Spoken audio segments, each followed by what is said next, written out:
Hola! Welcome back to my channel, and welcome to my August reading wrap-up.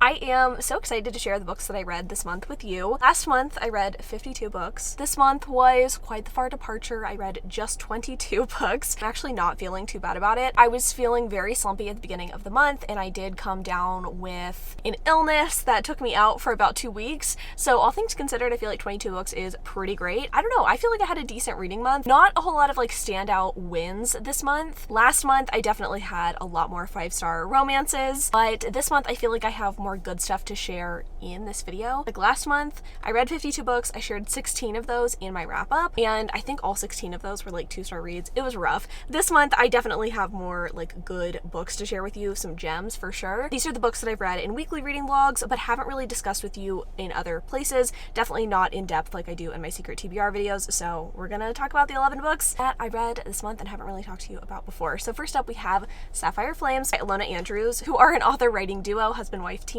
This is the 4th book in the Hidden Legacy series, but the first book in the Catalina Baylor trilogy. This one follows Catalina, who is the younger sister of Nevada, who is the like heroine protagonist of the first 3 books. And in this magical world, it's set in Houston, there are people who have magical abilities. Not everyone does, and the people that do have magical abilities are seen as, I don't want to say better than other people, but they definitely like to keep their power as strong as possible, and there are like levels to power. And if you have the strongest powers, you can have a house, I guess you could say, that's like under your last name, and powers fall into certain categories of magic, and you want to make sure that your family line continues on forever and ever, right? The Baylor family are private investigators, private detectives, just trying to kind of stay afloat at the beginning of the series, and they find out over the course of time that they have some magical abilities that could definitely get them in hot water and also help them be a very powerful family. At the beginning of the story, they are not a house, but by the 4th book, there is a House Baylor, and Catalina is now the head of House Baylor, and she is taking on this responsibility and doing things her own way. In the first book, we obviously get to see Nevada and see her fall in love with her hero, Mad Rogan,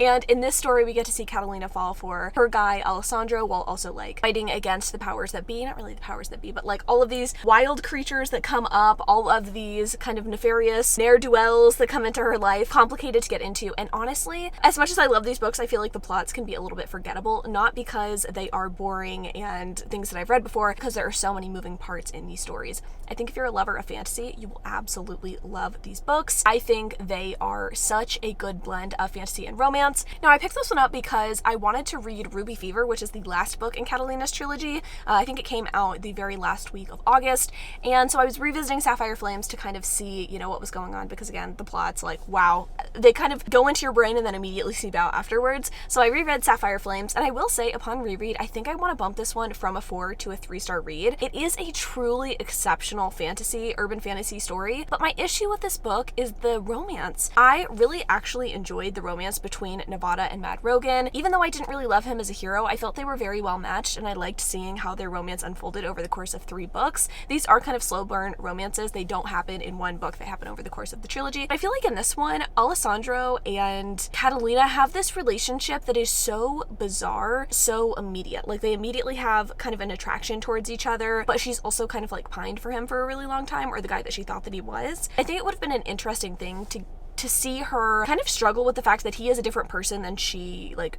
idealized him to be. He's kind of like famous on Instagram, and she's always had a crush on him, but she never really knew his real personality, and it's very different than what he portrays online. And like, she definitely points out that it's different, but I don't think she grapples with it enough in the story for it to be very convincing, and I just found him a little bit too insta-lovey. I don't know. Like, I think there's nothing wrong with an instant attraction, because you definitely have that in the first trilogy, but in this one, I'm just like, I don't know. This first book, I remember, and I looked back at my Goodreads review, I remember saying it was just bizarre. I feel like the execution of the romance was just kind of weird in this book, but the story itself was pretty decent. This one follows Catalina as she tries to help one of her friends whose mom and sister were murdered, and she doesn't really know why. I think it was like a house fire or something. It didn't seem like a coincidence kind of house fire. So she helps her friend and gets into a lot of like magical trouble as she does it, but I didn't totally love the relationship in this one, though that did kind of change when I read Emerald Blaze later on this month. But I'll save my thoughts and feelings on that one until we get to that one. The second book that I read this month was I'm Glad My Mom Died by Jeanette McCurdy. I really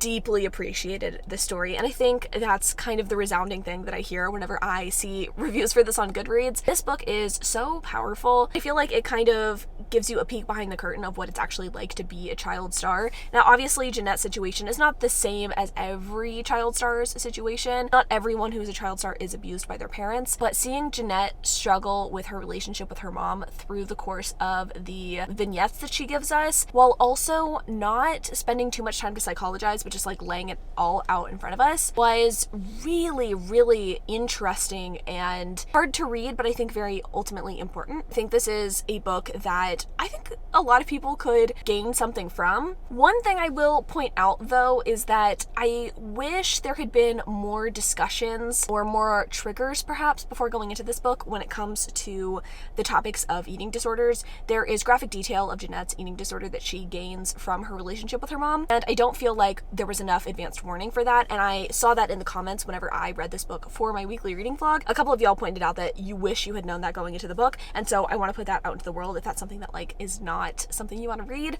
would definitely steer clear of this book, because I could definitely see how the content in this book could be triggering. But I really was impressed with this. I feel like Jeanette definitely has a career in writing. I would love to see some fiction from her in the future. I just felt like this was a really solid book. Like, I don't really have anything profound to say that others have not probably already said, but I feel like the writing style here was really good. Again, I like that it wasn't too psychological. It kind of got you to sit there and think for yourself, which I appreciated, and this was truly a magnificent nonfiction book, and I don't typically pick up nonfiction books. I'm not going to rate this one. I don't rate people's life experiences. That's kind of strange to me personally, so I'm not gonna, again, give you a star rating, but this was really good, and I would recommend picking it up if you've been interested in picking it up. Now, the third book that I read this month, read an age gap romance, and I don't know if I'm just like not into age gap romances anymore or what, but Don't Kiss the Bride by Carrie Ann Cole did not work for me whatsoever. This book was about our two main characters, who I'm going to lovingly refer to as Lucky and Sparkles.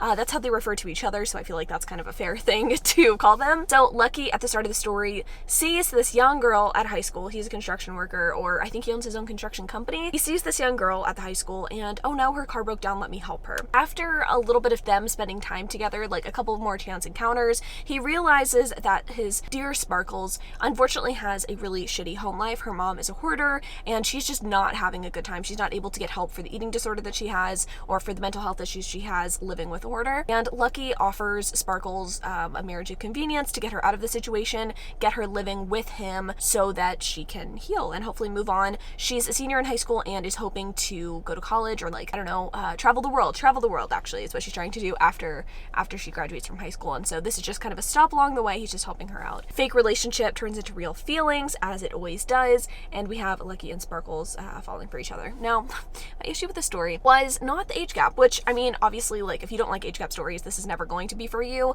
I tend to not mind them. This one I didn't enjoy for a couple of reasons. I think the biggest one was that the hero in the story consistently points out that the heroine is too young, but he's attracted to her, and I don't like that. We don't need to discuss the morality situation of age gap relationships. I think everybody has their own opinions on it. I wouldn't want to be in one in real life, nor would I condone them necessarily in real life. Romance is escapist, and I feel like a taboo relationship can be fun, but I don't want there to be this weird mix of escapist taboo romance and then also like here's some realism thrown in. Makes you kind of feel icky the entire time you're reading it. Like, what's the point? Like, why make an age gap romance like this if you're going to spend so much time focusing on why this is wrong? Like, it just didn't make a whole lot of sense to me, and I ultimately found the relationship too between Lucky and Sparkles very immature. Don't communicate well at all. He's consistently like, I don't want to be with you, and then he does things like his actions betray his words, and she gets confused by this and upset at it, and yet she is willing to communicate more so than the 30-year-old man. I don't know. Wouldn't recommend this book. I gave it 2 stars. Next up on this list is the only book I think that is not a romance, I guess, besides I'm Glad My Mom Died, and it is The Kiss of Deception, which arguably is a romance. It is a YA fantasy romance story about our main character, Leah. She is the princess of her kingdom, and she is betrothed to a guy from another country that she doesn't actually want to marry. And at the start of the story, she is getting these wedding marks painted onto her back, and she is going to marry this guy, I think, the next day. Instead, she ends up running away from home with her maid, and they end up being tavern wenches. I know, what a great start to a story. I say that. Honestly, this was actually a pretty decent start to a YA fantasy. I feel like it definitely turned some tropes on its head, and it was interesting seeing a heroine who was so bold and like definitely knew what she wanted, which was to get the fuck out of there. So Leah is trying to just live her life, have a good time, and you know, not having to marry a stranger. But unfortunately, things go awry whenever two men come into her life. One is an assassin, one is a prince, and she doesn't actually know who is who. We as readers don't know who is who until the end of the book, and not only do we not know who the assassin and the prince are, they have secret identities on top of that. So one, I think, is posing as like a fur trader or something like that, and the other one, I don't know, like an army dude. Shit gets very complicated. Leah at one point gets kidnapped and, you know, taken away by one of the guys. We learn more about the countries here, the feuds, the culture, and how Leah's dad maybe might not be the guy that she thought he was, and he might not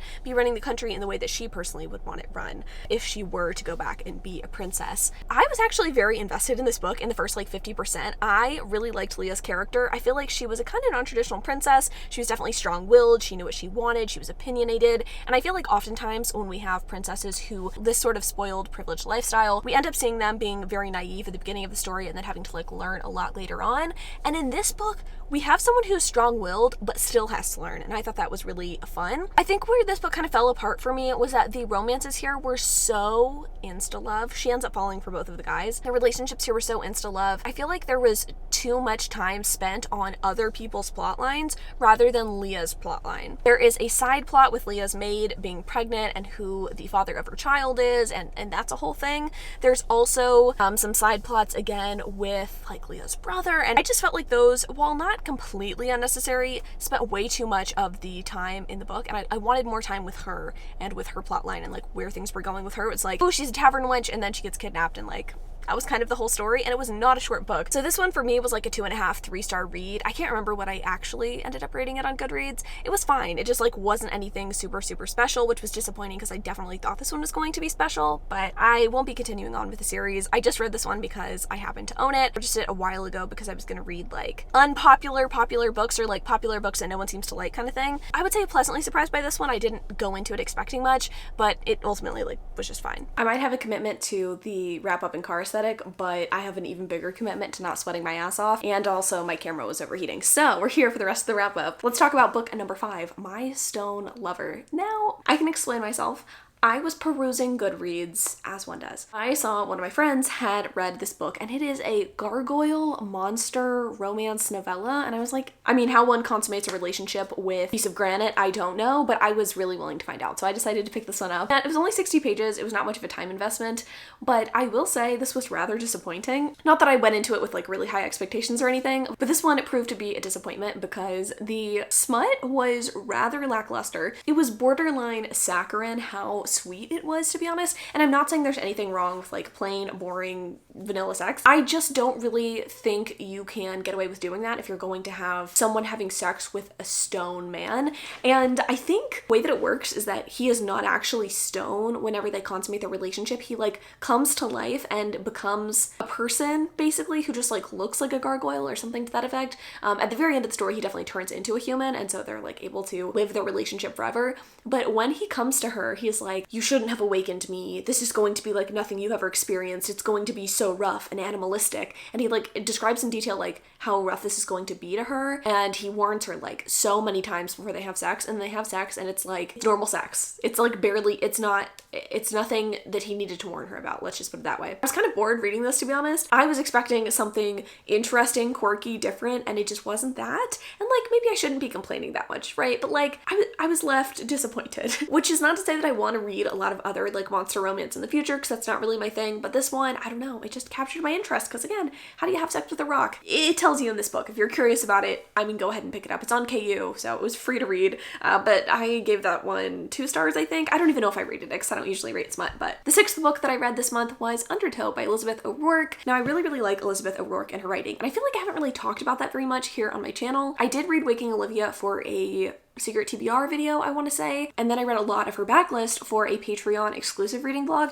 so I don't feel like I've shared very much of my feelings about her writing on my channel. Unfortunately, Undertow is like the one book that I don't really want to talk about of hers because I just didn't really end up enjoying this book. That being said, I give it 3 stars because it wasn't the worst thing I'd ever read, but it was a pretty weak romance. Now, this book is about Nate and Mara, and at the beginning of the story, I really felt like this was going to be Every Summer After, but like done better, because Mara is the hot girl at the beach. She goes with her younger brother to go and like stay with their grandparents over the summer in North Carolina on the beach out there. And, you know, they're very rich, very well to do. And Mara's parents, she's not very close with, she doesn't really like them. So they kind of ship her off again with her brother. And it is at the beach where she feels most herself and has the best time. She has the best time because her best friend is there, and her best friend is named Nate. Nate is the son of Mora's grandparents' housekeeper. He is older, like, you know, swoony boy, basically the Conrad of the situation. And we get to see the relationship between Mara and Nate sort of build up and then unravel throughout the course of the story. It's sort of told in dual timelines. We get to see Mara's friendship with Nate sort of evolve over time. And then in the present day, we get to see Mara and how she's like no longer with Nate, like kind of what happened. And we get to see her relationship with Ethan, who is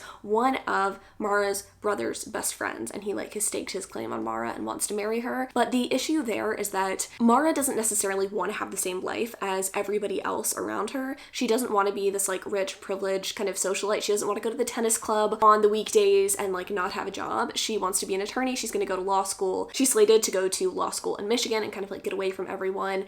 And so her relationship with Ethan, while she's having like a good time with him and dating him her senior year of college, she's like, I kind of just don't want to be with anyone.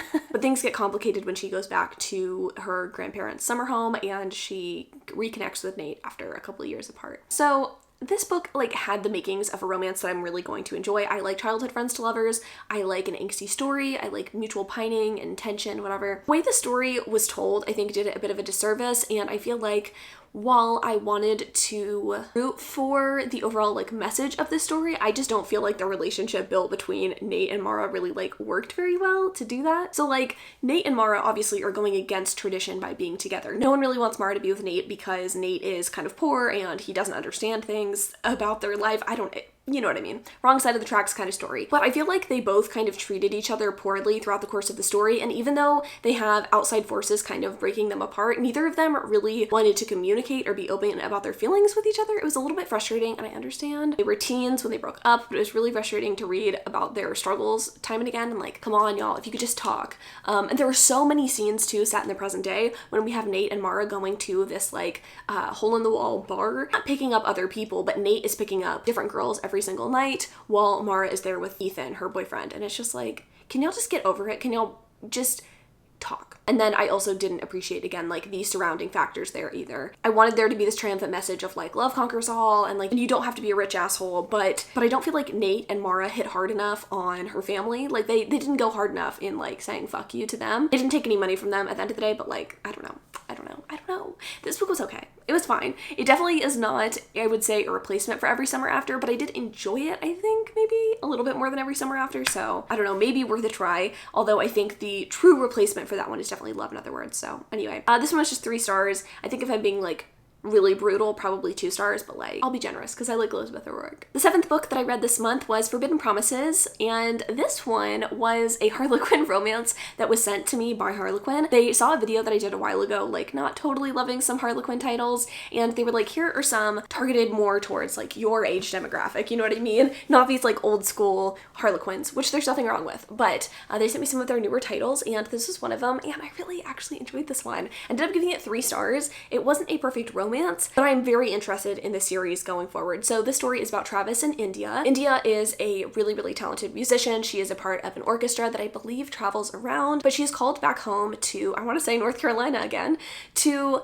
help with the family business and help her brother who is running for Congress or something like that. Things get really complicated when India goes back because, you know, family's complicated, especially when your family is filthy stinking rich. So India is having to fight the pressures from her family to stay put in North Carolina now that she's visiting. She's also having to help her brother with his congressional campaign and also having to like tell her brother, hey, you maybe shouldn't marry this woman that you barely know just to help your political ambitions. She also has to deal with, I would say, even bigger of a problem, which is that her sister's ex-husband is someone that she wants to be with and someone she's always wanted to be with. Her sister wants to take over the family's tobacco company. She's very ambitious and her relationship with India hasn't always been great, so they kind of have to deal with that friction. And then they also have to deal obviously with the fact that like India wants to be with Travis and she's trying to keep that kind of like under wraps, and Travis is trying to fight his attraction because he's like, I was married to this girl's sister, I probably like shouldn't be hitting on her. It's very messy, it's very Dynasty-esque. So if you're looking for a very dramatic family story, I think this is definitely a fun one. I think my issue is that the relationship between Travis and India it just didn't feel fleshed out enough, which was disappointing because I felt like the reasons for them not being together were really strong. Like that tension was definitely there. When they do get together, it never really felt truly impactful. It never felt like a burn, you know what I mean? And the happily ever after at the end of the book kind of just felt like a happily for now. It did not feel very impactful, and it felt like there was an admission of feelings due to certain circumstances, and I wish that it had been more of a, I'm admitting my feelings to you just because I want to, not because I'm being forced to because of these situations. So I don't know.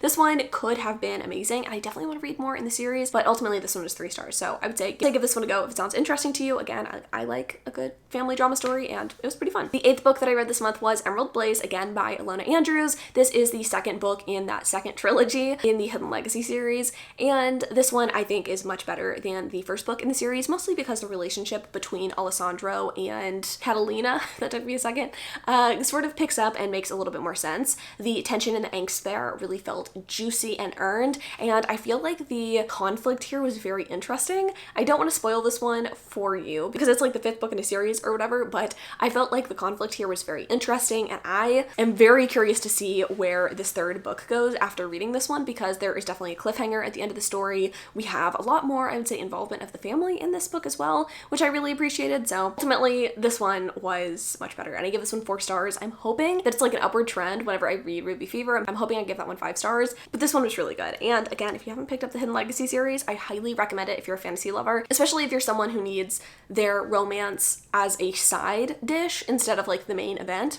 I definitely think you would like the series. Now, the last 3 books I actually just finished for a weekly reading vlog, and I'm sad to say that I gave all of these books 2 stars. So the first one is My Fake Rake, which is a historical romance, obviously, and this one started promising enough because it had this really, I would say, unique premise. We have Grace at the start of the story, and she is trying to get with this guy who really understands her. She is a very nerdy girl, and at the beginning of the story, she's like at a library trying to do her research, whatever, and she really wants to get with this guy because he is like looking for a wife, I believe, and he is nerdy just like her, and he is definitely someone who understands her passions, or at least she thinks so, but she's not able to catch his attention because she's also kind of a nerdy girl, and she is not someone that he is necessarily looking at. Like, he's going to traditional society circles to like find a wife. So Grace needs someone to kind of like help elevate her status a little bit and make her a little more desirable. So she enlists the help of her best friend Sebastian and is like, hey, you're kind of hot. You might not be the one I want to fuck, but I can make you a fake rake, and so you'll elevate my status and make me look a little bit more impressive in the eyes of the ton,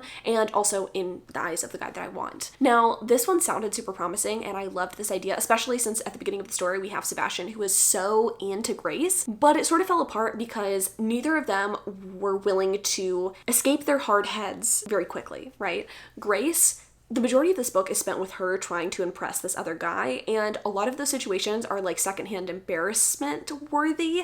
Like, you see her interacting with this guy and you're like, oh god, please stop, like this is so painful to watch. And then we have Sebastian just unwilling to admit his feelings for Grace the entire story. He has liked her this entire time, even before she enlists his help, and it's just frustrating seeing him be used, I guess. I don't know. I didn't really love it. I feel like the romance here came a little too late, and yeah, ultimately it's just okay. I feel like a lot of the reviews say very similar things to what I'm saying here, so I don't think it's just a me problem, but this was, again, ultimately just 2 stars, despite this absolutely gorgeous cover. The 10th book that I read this month was a Christmas romance. I know. Why did I pick this one up? Because I own it, okay? Mistletoe Cottage by Debbie Mason was a story about our main character Sophie and her longtime crush Liam. So Sophie is returning back to her hometown with her daughter Mia. She's a single mom, and she's been through kind of a hard time recently, so she's moving back to hopefully find some new employment, new opportunities, and maybe reconnect with an old flame. I don't know. So she starts flirting with Liam pretty early on in the book. She has this relationship with him, not like relationship, this friendship that they've kind of struck up. She's also kind of dealing with the idea of having to tell Mia, her daughter, having to tell Mia's father that he is the father, right? And it's actually Liam's cousin, or at least that's what we think. My issue with this was how the issue of Mia's parentage is sort of played out. There's a twist here that happens, and I personally didn't love it. And you know what? If you really want to read the story, that's fine. But I'm gonna go ahead and spoil it here because I don't think many people are gonna pick this one up on my recommendation since I didn't like it, and also this is just a random romance, right? Find out that Liam is actually Mia's father, and that should be this like a momentous occasion and this like amazing thing. But we find out that Liam actually took advantage of Sophie when she was drunk, to where she doesn't even remember that she was with Liam, and so she is rightfully upset at this, and then she eventually marries him at the end of the book, and you're just like, pieces are just not coming together, right? Like, this is not necessarily doing what you think it's doing. I think we're supposed to, again, like, feel grateful that he is actually the father of Sophie's baby, and that, like, you know, after all this time they can finally be together because they had a crush on each other long ago, even though Sophie ended up getting with Michael at one point. It just, it was a little too messy. Like, she didn't accomplish what she thought she was going to accomplish there. I feel like there could have been a creative way to do things. Like, I think Sophie could have been with Liam in the past and it not have been something that she didn't remember, you know? Like, maybe she just got her timing wrong. I give it 2 stars. It was a fine listening experience. Like, the audiobook was pretty nice to listen to, but once I got to that conflict, I was like, wow, this is not good. So, moving on to the last book. Another one that, again, it's like once we got to the conflict, things really just fell to shit. Scandal of the Year by Laura Lee Gerke. This one is about our main character, Julia, and the guy that she ended up having an affair with who caused her to get a divorce, Aiden. At the start of the story, Julia is having to undergo divorce proceedings from her husband because she had an affair with Aiden.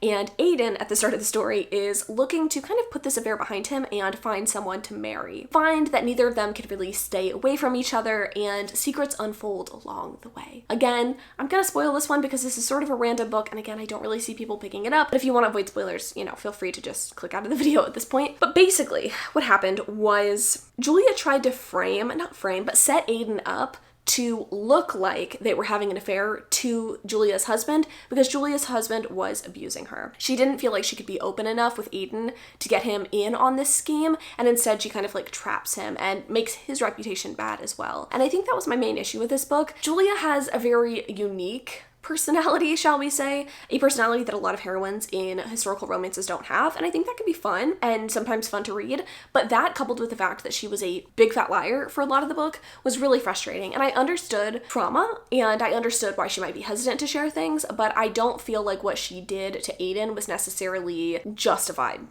So, I don't know, it just frustrated me, and I felt like even though they did have this like sexual chemistry that was really palpable at the beginning of the story, when they did get together, I was just kind of like, whatever. Like, I don't care at this point. So, I don't know. This one was just another disappointment. But that being said, this reading month was actually, again, pretty good for me. I had some wins. I had some unexpected wins for sure in some of my secret TBR content. I read 5 books that I regret buying recently, and one of those books turned out to be a really incredible 4-star read. So I feel like this month was definitely a surprising one. I didn't have a ton of like 5-star standout romances like I did last month, but I think that also comes down to the volume of books that I was reading. So overall, I feel pretty happy with this reading month, and I'm really excited going forward for September. I really think it's going to be a powerful reading month for me, hopefully. Hopefully I will not be getting sick again, and I'll be able to kind of up my numbers again. I don't think 22 books is bad at all, but I would like to get back to like closer to 50 if I can. So fingers crossed I'm able to accomplish that, but I'll meet you back here at the end of September and we can see if my predictions and my hopes and dreams for next month come true. So thanks so much for watching. Love y'all so much, and until next time.